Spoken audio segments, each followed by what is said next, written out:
Chapitre 4. Du nouveau dans la famille Banks. « Pourquoi allons-nous nous promener avec Hélène ?» grognait Michael en fermant bruyamment la grille. « Je n'aime pas Hélène, elle a le nez rouge. »« Chut !» fit Jane. « Elle peut t'entendre. » Hélène, qui poussait la poussette, se retourna. « Vous êtes un vilain, monsieur Michael. Je fais mon devoir, c'est tout. Si vous croyez que c'est agréable pour moi de me promener dans cette chaleur. » Elle se moucha dans un grand mouchoir vert. « Alors pourquoi venez-vous ?» questionna Michael. « Parce que Mary Poppins est occupée. Allons, soyez gentils, venez, et je vous achèterai des bonbons à la menthe. »« Je ne veux pas de bonbons à la menthe, » répliqua Michael. « Je veux Mary Poppins. » Lentement, lourdement, elle s'avançait le long de l'allée. « Je vois un arc-en-ciel par toutes les fentes de mon chapeau de paille, » dit Jane. « Moi pas, » rétorqua Michael. « Je ne vois que la doublure. » Elle s'arrêta à l'angle et regarda de tous les côtés, de peur de se faire écraser. « Faut-il vous aider ?» demanda le policeman en s'approchant. « Ma foi, » répondit Hélène, toute rougissante, « si vous pouviez nous faire traverser, ce ne serait pas de refus. D'abord, je suis enrhumée, et puis il y a les 4 enfants à surveiller, alors moi, je ne sais plus sur quel pied danser. » Et elle se moucha de nouveau. « Ne dansez pas du tout, ça vaudra mieux, » fit Michael avec insolence. Intérieurement, il se disait qu'Hélène était décidément trop grosse pour danser. Mais apparemment, le policeman n'était pas de cet avis. D'une main, il saisit la poignée de la poussette, de l'autre, il passa le bras d'Hélène sous le sien et lui fit traverser la rue avec autant d'élégance que s'il lui servait de cavalier dans un bal. « Vous avez peut-être bien un jour de sortie ?» demanda-t-il. Hélène devint cramoisie. « J'ai une demi-journée tous les 15 jours, si vous voyez ce que je veux dire, un samedi après-midi sur 2. »« Comme c'est drôle, » dit le policeman. « Moi aussi je suis de repos ce jour-là, et il m'arrive de passer par ici vers 2 heures de l'après-midi. »« Ah ?» fit Hélène qui resta bouche bée. « Oui, » affirma le policeman avec une inclination polie de la tête. « Eh bien, on verra ça, » répondit Hélène. « Bonsoir. » Elle reprit son chemin, mais ne manqua pas de se retourner plusieurs fois pour voir si le policeman la regardait toujours, ce qui était le cas. « Mary Poppins n'a jamais besoin de policeman, » grognait Michael. « Je me demande à quoi elle peut bien être occupée. »« Quelque chose d'important se passe à la maison, » dit Jane. « J'en suis sûre. »« Comment le sais-tu ?»« Parce que je me sens toute vide à l'intérieur. »« Eh bien, tu as faim, c'est tout. »« Dites, Hélène, on ne pourrait pas marcher plus vite pour en avoir fini plus tôt ?»« Ce garçon, » déclara Hélène en s'appuyant à la grille du parc. « Ce garçon a un cœur de pierre. Non, on ne peut pas marcher plus vite, monsieur Michael. Rapport à mes jambes. »« Qu'est-ce qu'elles ont, vos jambes ? » ?»« Elles ne peuvent pas aller plus vite qu'elles n'ont été prévues pour. » Fit Michael avec amertume. Tout en soupirant, il suivait la poussette des jumeaux, cependant que Jane comptait les arcs-en-ciel dans son chapeau et qu'Hélène, sans se hâter, posait un pied devant l'autre. Et pendant ce temps-là, allée des cerisiers. À le voir de l'extérieur, le numéro 17 paraissait aussi paisible et somnolent que toutes les autres maisons. Mais derrière les rideaux tirés régnait une telle animation qu'un visiteur aurait cru, si on n'avait pas été en été, que la maisonnée se préparait au grand nettoyage de printemps ou aux fêtes de fin d'année. Quant à la maison elle-même, clignant des yeux au soleil, elle ne prenait aucune part au tumulte. Après tout, se disait-elle, j'ai déjà vu tant de branle-combat et j'en verrai encore davantage. Pourquoi me préoccuper de celui-ci ? Tout à coup, la porte d'entrée s'ouvrit. Madame Bril et le docteur Simpson sortirent. La cuisinière resta à sautiller sur le perron, pendant que le docteur traversait le jardin, en balançant sa petite mallette brune, à bout de bras. Puis, Madame Bril rentra dans l'office en courant et appela. « Robertson ! Où es-tu ? Viens ici ! C'est pour aujourd'hui ou pour demain ?» Elle gravit l'escalier 2 à 2, Robertson la suivant, bâillant et s'étirant. « Chut !» fit Madame Bril. Elle mit son doigt sur ses lèvres et sur la pointe des pieds se glissa jusqu'à la porte de Madame Banks. « Eh bien, » fit-elle déçue, après avoir regardé par le trou de la serrure, « on ne voit que l'armoire, et puis un bout de la fenêtre. » Mais aussitôt après, elle poussa un grand cri, se rejeta en arrière et atterrit dans les bras de Robertson qu'elle écrasa presque. Car la porte venait de s'ouvrir et, sur le seuil, froide et soupçonneuse, parut Mary Poppins qui portait, avec un soin évident, quelque chose qui ressemblait à un ballot de couverture. « Ouf !» fit Madame Brille le souffle un peu court. « C'était vous ! Comme ça se trouve, moi qui étais justement en train d'astiquer la poignée de la porte, de lui donner le dernier coup de fion, comme qui dirait. » Mary Poppins regarda la poignée. Elle était fort sale. « Moi, dit Mary Poppins, je crois que c'est le trou de serrure que vous étiez en train d'astiquer. » Madame Brille ne fit même pas attention à cette impertinence. Avec tendresse, elle considérait le ballot de couverture. De sa grande main rouge, elle en écarta une, et un grand sourire se répandit sur sa large figure. « Oh » roucoula-t-elle. « Oh, le petit agneau, le petit chou, le petit trésor, et bon comme le pain, on voit ça rien qu'à le regarder. » Robertson bâilla une fois encore, puis resta la bouche ouverte, l'œil fixé sur le ballot. « Encore une paire de chaussures à cirer, » maugréa-t-il. « Faites attention, ne le laissez pas tomber, » fit anxieusement Madame Brille, en voyant Mary Poppins s'élancer dans le couloir à grands pas. Mary Poppins se retourna et toisa de haut les deux indiscrets.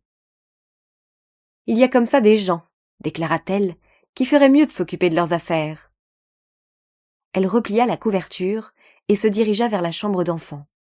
Monsieur Banks gravit l'escalier 4 à 4 en criant « Pardon, pardon !» En entrant dans la chambre, il faillit renverser Madame Brille, qui n'avait pas eu le temps de lui céder le passage. « Eh bien, dit Monsieur Banks en s'asseyant au chevet de Madame Banks, voilà ce qu'on appelle une situation embarrassante. 5 enfants, c'est nettement au-dessus de mes moyens. »« Je suis désolée, » répondit Madame Banks avec un sourire de bonheur. « Tu n'es pas désolée du tout, tu as l'air ravie. Il n'y a pas de quoi du reste, il est tout petit. »« D'abord, je les préfère petits, » répondit Madame Banks. « Et ensuite, il grandira. »« Bien sûr, et il faudra lui acheter des chaussures et des culottes et un tricycle, et lui faire des études et lui trouver une situation. Et quand je serai vieux, le soir, à la chandelle, il s'en ira, et il ne voudra plus me voir. Je parie que tu n'avais pas pensé à tout cela. »« Non, » dit Madame Banks, en s'efforçant en vain de prendre un air triste. « Je n'y avais pas pensé. »« Je m'en doutais, mais maintenant tu sais ce qui t'attend. Et puis, je ne vais pas pouvoir faire changer le carrelage de la salle de bain, c'est trop cher. J'aime beaucoup le vieux carrelage. » Monsieur Banks s'éloigna en maugréant tant qu'il fut dans la maison, mais dès qu'il se trouva dans le jardin, il bomba le torse, rectifia le nœud de sa cravate et alluma un cigare positivement énorme. Peu après, tout le quartier l'entendit, qui apprenait la grande nouvelle à son voisin l'amiral Boom d'une voix claironnante. Mary Poppins se pencha sur le berceau, qui se trouvait entre les petits lits de John et de Barbara, et y déposa son ballot. « Vous voilà enfin, nom d'un petit moineau, je croyais que vous ne viendriez plus. Alors, qu'est-ce que c'est ?» Mary Poppins leva les yeux. La voix qui pépiait ainsi appartenait à Letourneau, qui avait élu domicile sur la cheminée du numéro 17, mais qui, pour l'instant, sautillait nerveusement sur l'appui de la fenêtre. « C'est une petite fille. Elle s'appelle Annabelle, » répondit sèchement Mary Poppins. « Et je vous serais obligée de faire moins de bruit. À vous entendre, on croirait toute une nichée de pies. » Letourneau ne l'écoutait pas. Il faisait des sauts périlleux sur l'appui de la fenêtre et s'applaudissait lui-même avec ses ailes. « Superbe, magnifique !» pépia-t-il enfin lorsqu'il se fut arrêté. « Merveilleux, j'ai envie de chanter pour fêter ça. »« Ne faites pas pleuvoir jusqu'au jugement dernier, » railla Mary Poppins. Mais Letourneau était si ravi qu'il ne se froissa même pas. « Une petite fille !» criait-il en dansant sur la pointe des pieds. « Figurez-vous que j'ai eu 3 couvées cette année, et ce sont tous des petits garçons. Heureusement qu'Annabelle rétablit l'équilibre. D'ailleurs, quel joli nom, Annabelle. J'avais une tante qui s'appelait Annabelle. Elle habitait dans la cheminée de l'amiral Boom, et elle est morte d'une indigestion de raisin. Je l'avais prévenue pourtant, mais elle ne voulait pas me croire. Alors, allez-vous vous taire ?» demanda Mary Poppins en lui lançant un coup de tablier. « Certainement pas, » répondit Letourneau en évitant le tablier de justesse. « Ce n'est pas le moment de se taire, il faut annoncer la nouvelle. » Et il s'envola en jetant par-dessus son épaule. « Je reviens dans 5 minutes. » Mary Poppins, sans bruit, rangeait la layette d'Annabelle. Un rayon de soleil s'introduisit par la fenêtre et glissa jusqu'au berceau. « Ouvre tes yeux, chuchota-t-il, pour que je les fasse briller. » La couverture bougea, et Annabelle ouvrit les yeux. « Bonne petite fille, » dit le rayon de soleil. « Et on a les yeux bleus, je vois. C'est la couleur que je préfère. Je vais te les astiquer si bien qu'on n'en trouvera nulle part d'aussi brillant. » Il fit étinceler les yeux d'Annabelle, puis il s'éloigna du berceau. « Merci beaucoup, » répondit poliment Annabelle. Une brise tiède frémit dans les plis de mousseline de la moustiquaire et se laissa tomber auprès de la fille sur l'oreiller. « Friserai-je, mademoiselle ?» demanda la brise à mi-voix. « Oh oui, je vous en prie, » répondit Annabelle sur le même ton. « Comme ça, vous n'aurez jamais de permanente à vous faire, » remarqua la brise, et elle glissa doucement dans le duvet floconneux qui tenait lieu de chevelure à la petite Annabelle. « Et me voilà de retour !» pépia une voix bien connue, celle de Letourneau, qui s'était posé de nouveau sur l'appui de la fenêtre. Il était accompagné cette fois-ci d'un tout jeune oiseau. Mary Poppins s'avança vers eux d'un air menaçant. « Voulez-vous décamper tout de suite ?» ordonna-t-elle. « Qu'est-ce que c'est que tous ces pierrots qui vont me salir mon parquet ?» Letourneau, d'un air hautain, sauta sur le rebord du berceau. Son jeune fils le suivit.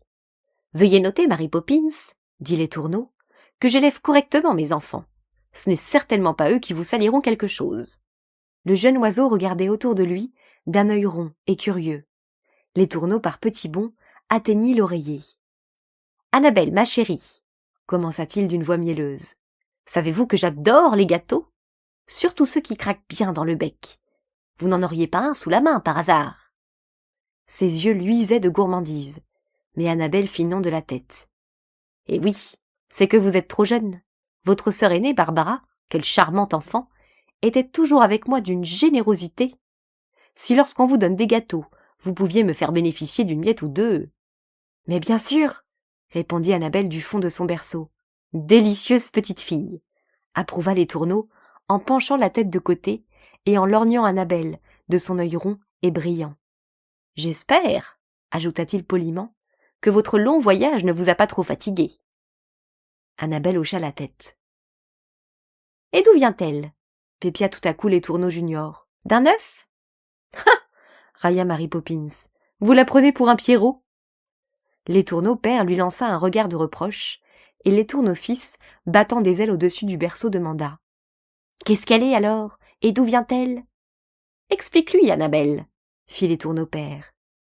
Annabelle remua les mains sous la couverture. « Je suis air et terre, je suis eau et feu, » chuchota-t-elle, « et je viens des ténèbres où toute chose commence. »« Ténèbres insondables, » murmura Letourneau en baissant la tête. « Dans le fossé il faisait noir, » remarqua son fils. « Je viens de la mer et de ses marées, » poursuivit Annabelle. « Je viens du ciel et de ses étoiles, je viens du soleil et de son éclat. »« Éclat insoutenable, » murmura Letourneau. « Je viens des forêts de la terre. » Comme dans un rêve, Mary Poppins se balançait imperceptiblement le berceau, en avant, en arrière, si doucement, si légèrement. « Et puis ?» demanda Letourneau fils.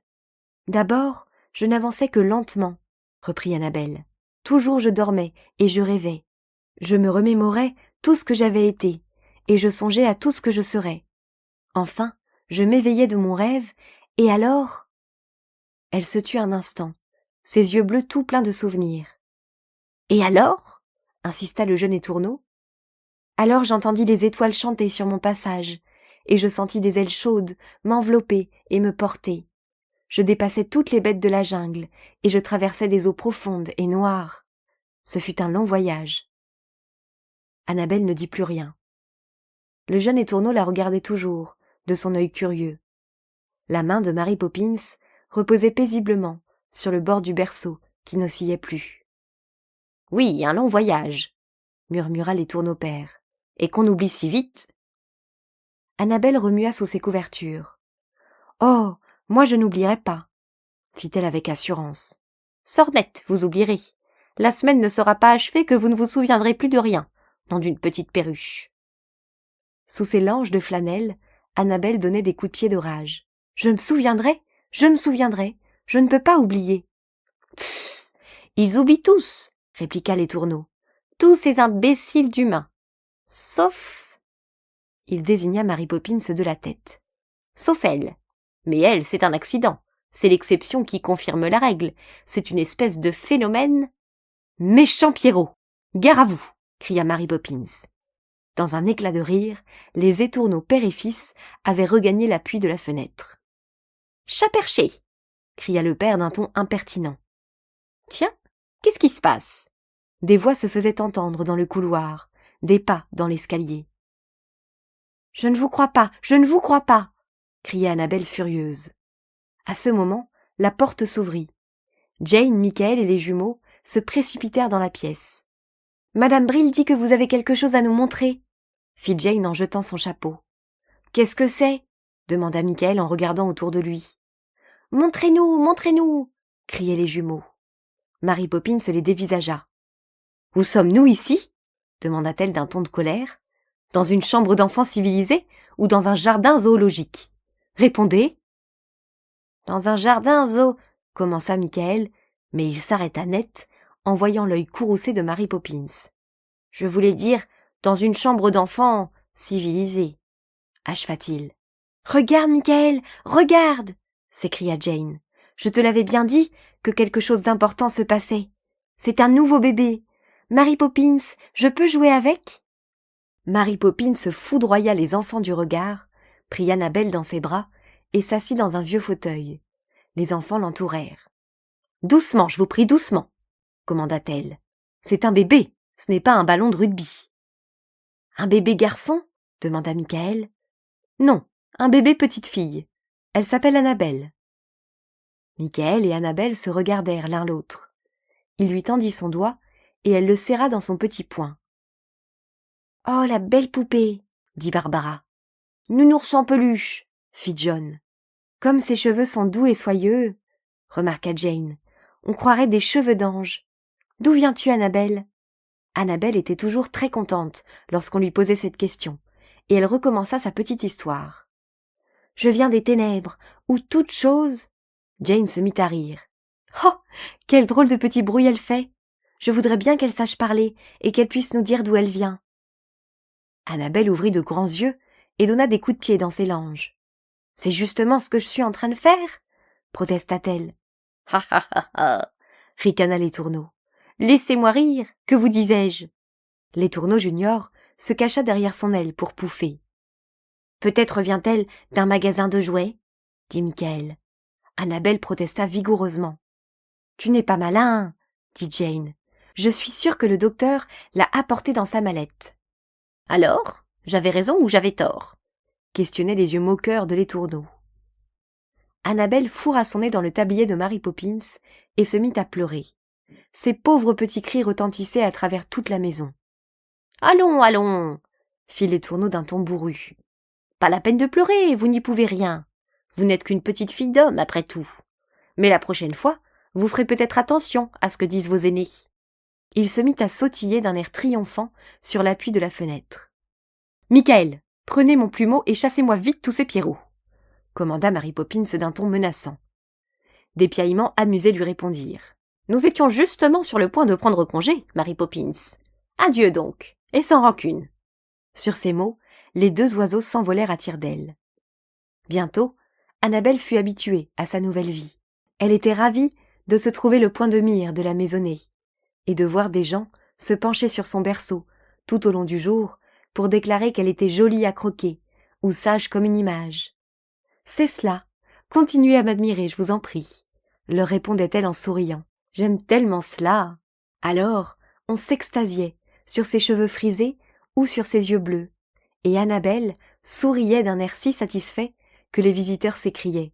« Comme elle est intelligente, on dirait qu'elle comprend. » Ce genre de remarques agaçait Annabelle, et elle se mettait à bouder. Mais elle était si charmante lorsqu'elle boudait que les gens n'en disaient que plus de sottises. Elle avait déjà 1 semaine lorsque Letourneau revint. Dans la lumière incertaine de la veilleuse, Mary Poppins se balançait doucement le berceau lorsque l'oiseau parut. « Encore vous !» fit Mary Poppins en reniflant d'un air méprisant. Je serais venu plus tôt si j'avais eu le temps, répliqua Letourneau. Vous vous figurez peut-être que les enfants Banks, ce sont les seuls dont je m'occupe. Je plains les autres. Il ricana en secouant la tête. Elle a réponse à tout, cette Mary Poppins. Et alors, comment va Annabelle? Elle dort? Si vous avez quelque chose à faire, ne vous gênez pas pour moi. Allez-y, je m'occuperai de la petite pendant votre absence. Mary Poppins se leva. Attention à ne pas la réveiller. Ma chère Mary Poppins, j'ai eu moi-même des douzaines d'enfants, je n'ai pas besoin de vos conseils. Fit Mary Poppins en allant au placard et en prenant délibérément sous son bras la boîte de gâteaux. Lorsqu'il fut seul, Letourneau se mit à marcher, de long en large, sur l'appui de la fenêtre, les ailes croisées sous la queue, d'un air fort dégagé. On entendit remuer dans le berceau.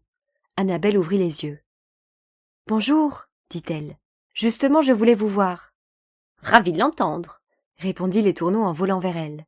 « C'est quelque chose qu'il fallait absolument que je me rappelle, » dit Annabelle le sourcil froncé. « J'ai l'impression que vous devez pouvoir m'aider. » Perché sur le berceau, Letourneau sursauta.